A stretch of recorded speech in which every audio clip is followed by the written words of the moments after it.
Halo guys, kembali lagi bersama saya Stephen di channel Broview. Kali ini saya akan membawakan alur cerita film yang berjudul Rider of Justice. Film ini menceritakan tentang mantan anggota militer yang ingin membalas dendam atas kematian sang istri. Seperti apakah kisahnya? Langsung saja, sebelum masuk ke ceritanya seperti biasa siapkan apa? Ya tentunya Kopai dan Utbray untuk menemani kalian dalam menonton alur cerita film ini. Dan sekarang kita masuk ke filmnya.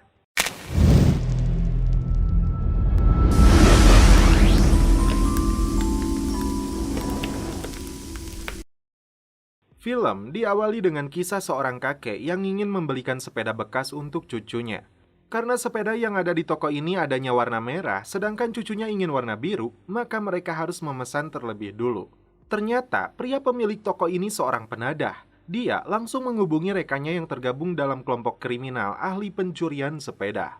Di sebuah parkiran stasiun, dalam hitungan detik, kawanan pencuri ini dengan mudahnya menggondol sepeda warna biru. Scene berpindah ke Afghanistan. Perkenalkan, dia adalah Marcus, anggota marinir Amerika yang tergabung dalam pasukan khusus yang sedang menjalankan misi di Timur Tengah. Marcus mempunyai istri bernama Emma dan seorang putri yang bernama Matilda. Pagi itu, Marcus menghubungi Emma menanyakan apakah putrinya sudah berangkat sekolah. Rupanya, sepeda biru yang dicuri para perampok itu milik Matilda. Masalah bertambah karena mobil istrinya mogok. Seharusnya Marcus saat ini sudah pensiun, namun atasannya menunda hingga 3 bulan ke depan. Dengan terpaksa, Matilda diantarkan ibunya menggunakan kereta. Di sebuah perusahaan, seorang marketing IT bernama Otto dan rekannya Lennart sedang memaparkan hasil kerja mereka kepada dewan direksi. Tapi sepertinya mereka tidak puas dengan target dan pencapaian yang mereka kerjakan. Alhasil, keduanya dipecat dari perusahaan tersebut. Men selv har vandet det statistiske grundlag. Målet. Så I skal tænke større. Den her algoritme. Jamen, kan du prøve at forklare det til os? Hændelser så. Fordi vi som oftest har utilstrækkelige data, at vi bliver nødt til at kalde snestorm, så kalder vi det ikke for en tilfældighed, da vi netop har data. Hvad er makrodaktyli? Tid på at undersøge, om der er sammenhæng mellem klumpfod og 534 patientjournaler. Fra Er der en sammenhæng mellem at være klumpfod og høre? Setelah mengemas barang-barangnya, Otto yang mengalami cacat di tangan kanannya pulang menggunakan kereta. Di dalam gerbong kereta tersebut, dia melihat seorang gangster dengan tato di wajahnya. Yang cukup aneh saat dia melihat seorang pria yang membuang minumannya ke dalam tong sampah, padahal belum dia minum sama sekali. Tak lama kemudian, Emma dan Matilda masuk ke dalam gerbong yang sama. Disinilah detik-detik kisah hidup keluarga ini berubah. Karena melihat Emma berdiri dengan sukarela, Otto memberikan tempat duduknya. Tiba-tiba terjadi sebuah ledakan besar. Otto dan Matilda selamat dari kejadian tersebut. Tapi naas, Emma dan penumpang lainnya yang sedang duduk di barisan kanan tewas mengenaskan. Kabar buruk kecelakaan yang menimpa Emma sampai di telinga Marcus. Hari itu juga dia langsung terbang pulang ke Amerika. Sebelum pulang dari rumah sakit, Otto melihat kondisi Matilda yang terpukul dengan kematian ibunya.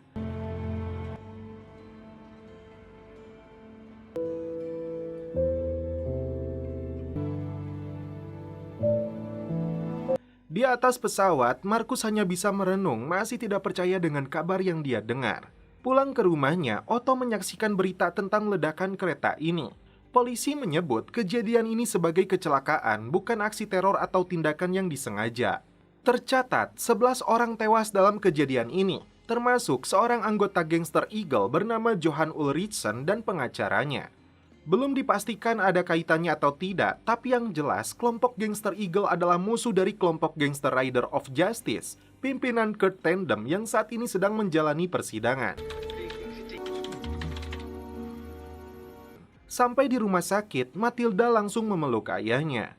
Untuk menghindari trauma, dokter tidak menyarankan kepada Marcus untuk melihat kondisi jenazah istrinya. Tapi marinir ini bersikeras ingin melihat untuk terakhir kalinya.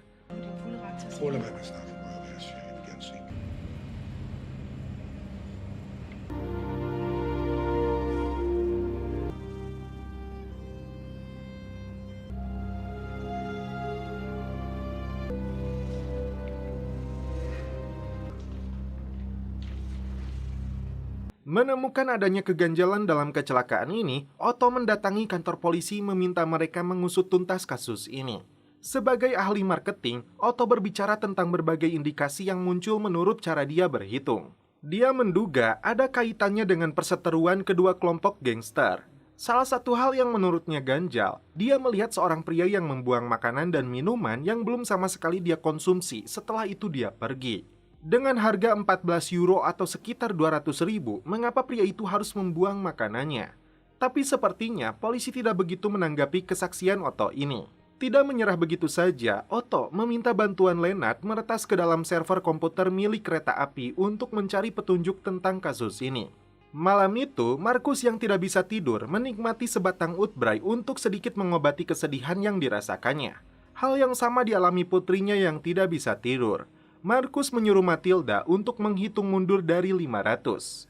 Tiba-tiba, malam itu Otto dan Lennart datang ke rumah Markus. Otto mengaku berada dekat dengan istri dan putrinya saat kecelakaan terjadi. Dengan keahliannya meretas, Lennart tidak begitu sulit untuk mendapatkan alamat rumahnya. Merasa yakin tragedi ini bukanlah kecelakaan, Markus berhak tahu akan hal ini. Dibawa ke gudang pribadinya, Otto memperlihatkan anggota gangster The Eagle yang merupakan salah satu korban tewas dalam ledakan itu. Bagaikan detektif, Otto dan Lennart memperlihatkan berbagai dokumen dan petunjuk yang mereka dapatkan dengan meretasnya. Hasil penyelidikan, mereka mengungkapkan The Eagle akan selalu duduk di sebelah kanan gerbong kedua. Jawaban yang belum mereka dapatkan adalah sosok pria mencurigakan yang membuang makanannya lalu turun beberapa detik sebelum ledakan terjadi. Karena laporan mereka tidak mendapat tanggapan yang baik dari polisi, itulah sebabnya mereka menemui Markus. Nej, de synes bare, vi er nogle Han er nøglen. Vi skal bare finde ud af, hvem han er. Vi er på et... mission-ekspert. Er det nogle ord? Vi bliver nødt til at få Emmentaler med. Kom nu. Det var sådan en, vi havde hjemme i Horsens.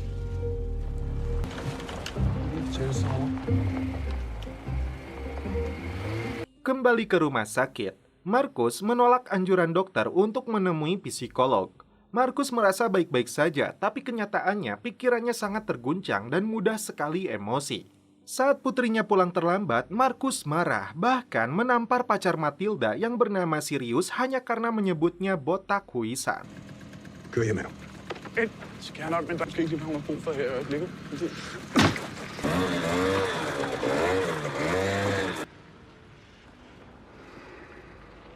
Di kamarnya, Matilda menulis berbagai kejadian sebelum kematian ibunya.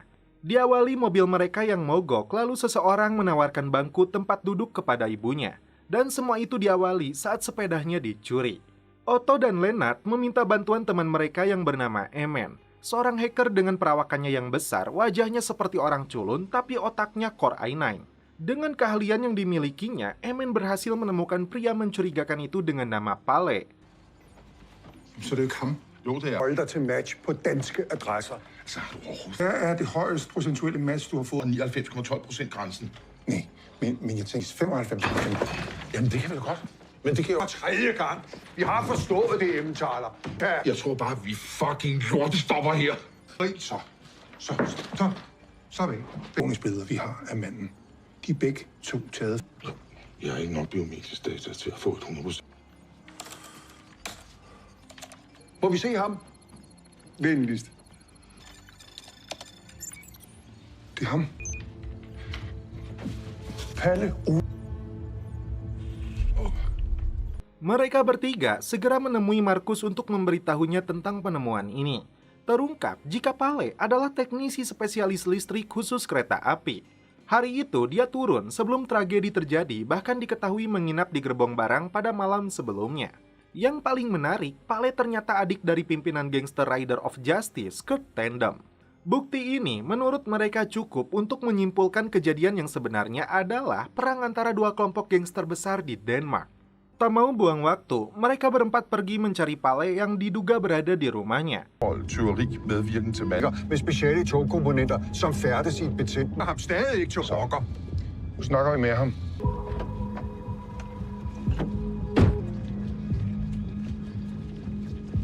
Saat Pale membukakan pintu, Markus mengatakan maksud kedatangan mereka. Tak diduga, Pale langsung menodongkan pistol. Pale tidak tahu sedang berhadapan dengan seorang marinir pasukan khusus.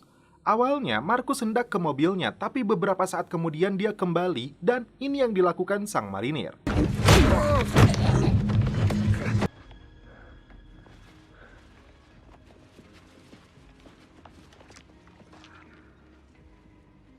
Dalam hitungan detik, Markus mematahkan lehernya. Untuk menutupi jejak dan sidik jarinya, mereka menggunakan deterjen. Saat Leonard masuk ke dalam, dia melihat seorang pria yang terlentang tanpa busana. Tak buang waktu, mereka berempat pergi meninggalkan TKP.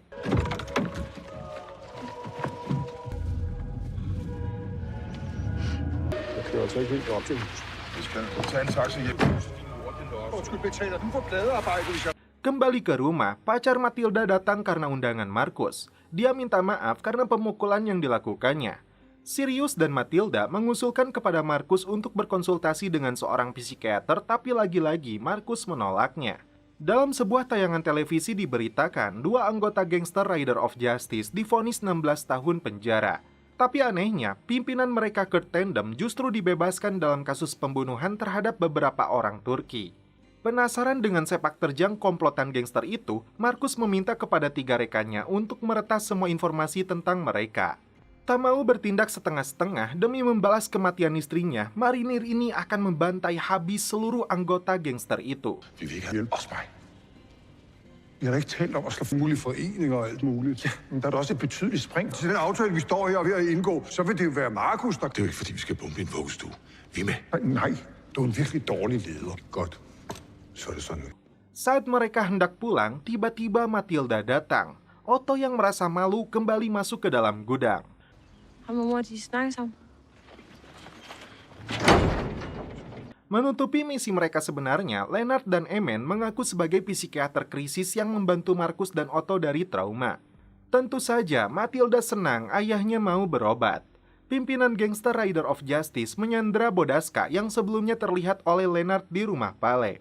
Dia dipaksa oleh Tandem untuk memberikan petunjuk dari para pelaku yang telah membunuh adiknya. Tak. Mange tak for din. Ja, velbekomme. Og det sidste, du hører, det er den her.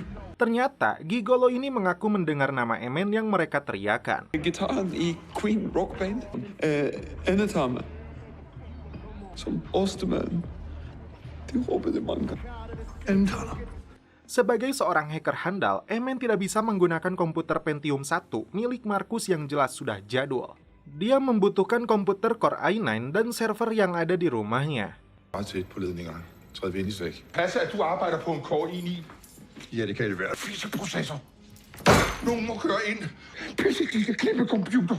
Aftelme! Og de er så meget bedre end mit. Og jeg skal ikke ud og køre med den der. Di sisi lain, Matilda merasa ada yang janggal dengan kelakuan aneh dua psikiater ini. Ja, lige præcis. Ja. Det er godt set, Sirius. Det må vi tage senere, fordi lige nu er vi nødt til at køre ind til Emmentaler og hente og opnå en følelsesmæssig reaktion hos patienten. så meget for...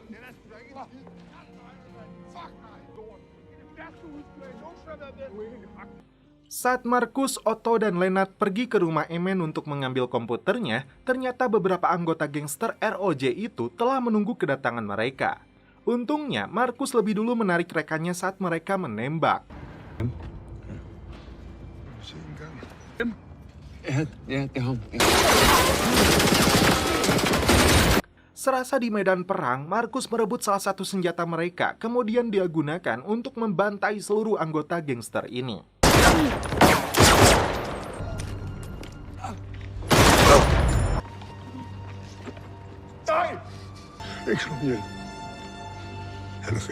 Setelah kejadian tersebut, mereka membawa pergi Bodaska. Untuk menghindari penyadapan, ponsel milik pria itu dibuang. Tag roligt. Hvad hedder du? Mange kalder mig Jens Ole. Har du mobil? Markus dan timnya kini sadar musuh yang mereka lawan adalah kelompok gangster terbesar di Denmark. Untuk mempersiapkan hal yang terburuk, Markus akan melatih mereka semua menggunakan senjata api. Di keesokan paginya, Markus merencanakan untuk memburu Kurt Tandem lebih dulu sebelum mereka menyerang lagi. Dengan 10 anggota gangster yang selalu berada di dekatnya, hal itu akan menjadi sulit. Anker Trier, Tim Tonsor Petersen og Vitus Flæsk lige prøvet at slå os ihjel. Altså indtil videre, så er vi kun forsvaret, så det... Han er aldrig alene, han har altid teamand omkring sig. Apalagi, klub malam mereka selalu diawasi intelijen Denmark. Så kan man, det er umuligt. Men jeg har fuldkommen styr på, hvor de er. Færdig en lille gruppe, hvor Kurt er med. Når får den helt igennem massiv våbentræning, som vi har aftalt. Selanjutnya, tim mulai melakukan latihan menembak. Tak diduga, si Emen mampu merakit dan menggunakan senjata itu dengan lihai.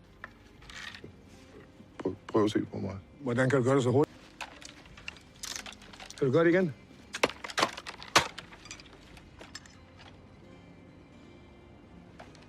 Vi får brug for at sidde og samle et gevær. Vores liv kan komme til at Den hedder Fuck dig, Emmentaler.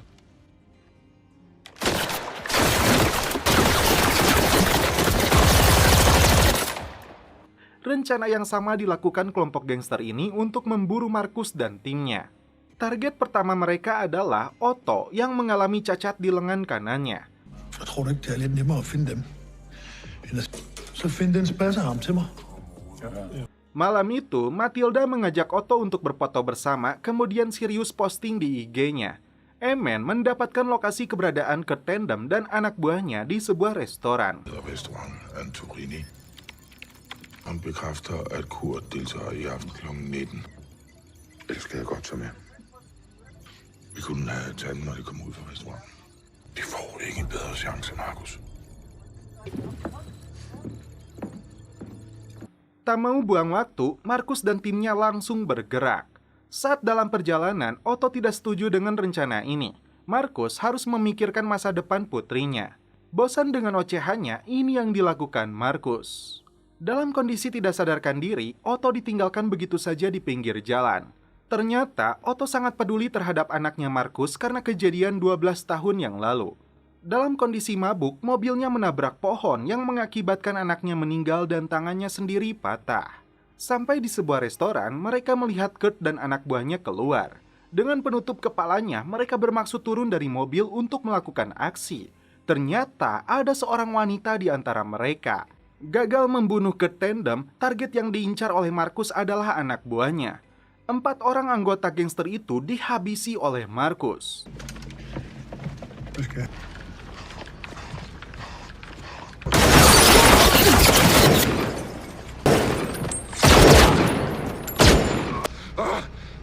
Hvad laver du, mand?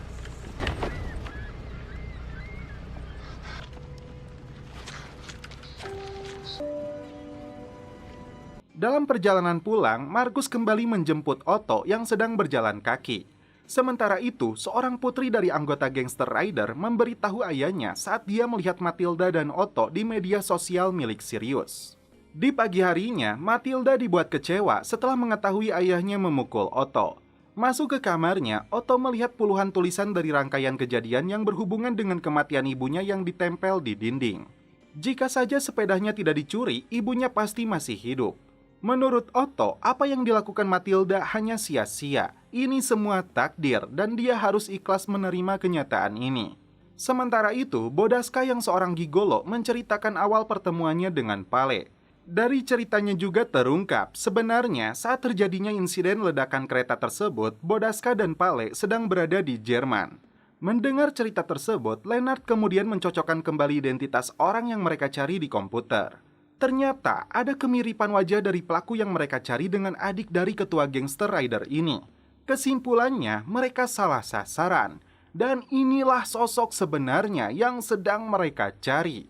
Apakah dia seorang teroris atau ini murni kecelakaan biasa?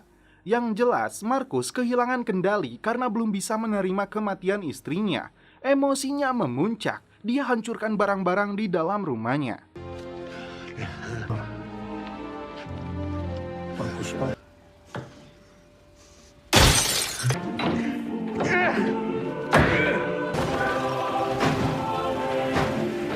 Setelah kejadian tersebut, Otto menasihati Markus untuk belajar menerima kenyataan ini. Fokus untuk masa depan Matilda yang masih membutuhkannya. Apa yang terjadi kepada Otto jadi pelajaran penting, karena penyesalan itu datangnya di akhir. Malam itu, Kurt Tandem dan anak buahnya mendatangi Sirius untuk memaksanya mengatakan lokasi persembunyian Otto. Tindakan biadab dilakukan ketua gangster ini dengan mematahkan jari-jarinya jika Sirius tidak menjawab pertanyaannya. Der blev det 4, fordi du er en trudeprins. Instingnya sebagai marinir tidak diragukan lagi. Markus segera berlari menyelamatkan putrinya di saat terjadinya serangan. Setelah ratusan peluru menyasar mereka, Markus segera menyuruh putrinya bersembunyi di dalam kamar. Serangan tak terduga tersebut membuat Otto tertembak di kakinya, Lennart di punggungnya, dan Markus sendiri di perutnya. Emen dan Bodaska lolos dari penembakan membabi buta itu. Di saat Lennart sedang mengambil senjata, peluru kembali dimuntahkan kelompok gangster itu. Dalam kondisi terluka, Markus masih mampu meladeni mereka.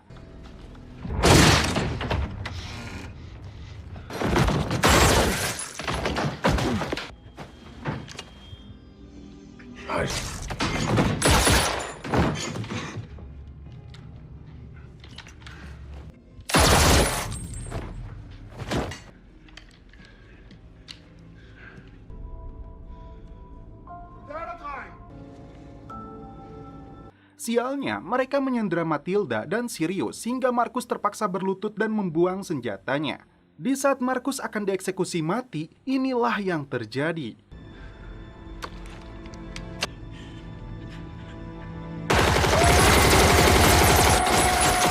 Teman-teman Markus berhasil lebih dulu menembak anggota gangster itu. Markus pun kembali bangkit membantai mereka semua, termasuk pimpinannya Kurt Tandem.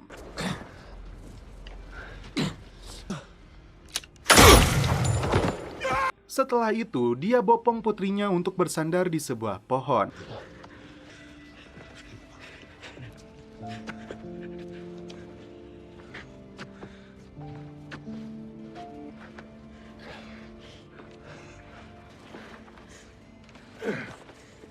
Aduh.